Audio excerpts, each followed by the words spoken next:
Hello সবাইকে। এখন বাজে দুপুর 2টো। আমি স্নান টান করে এসেছি। আমার দুদিন ধরে খুব জ্বর সর্দি কাশি সবই ছিল, তো এখন ভালো হয়েছি। এই দেখো পেয়ারা মাখা, হেভি লাগে খেতে। আমার মাম্মামকে দেখবে, দেখো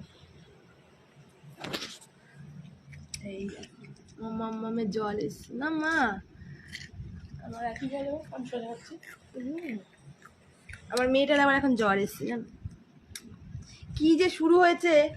মানে আমার জ্বর ভালো হচ্ছে তো আমার মেয়ের জ্বর ভুগছে, আবার আমার মেয়ে ঠিক হচ্ছে তো আমি ভুগছি। এখন আমি যদিও ঠিক আছি, আমার এখন কোনো সমস্যা হচ্ছে না, নেই, জানি না আবার কি হবে পরে। আমার মাম্মাম তো শরীর খারাপ, এখন একটু জ্বরটা এখন ছেড়েছে, তার জন্য এখন শশা খেতে বসেছে। ওষুধ খাইছি, ঘাম দিচ্ছে গালে না মা।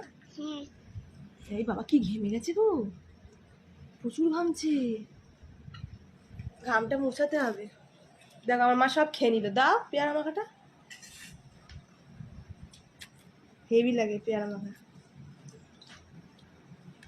আমরা শ্রীরামপুর বন্ধুরা মিলে সবাই গেলে তখন আমরা এরমভাবে পেয়ারা মাখা কিনে খাই।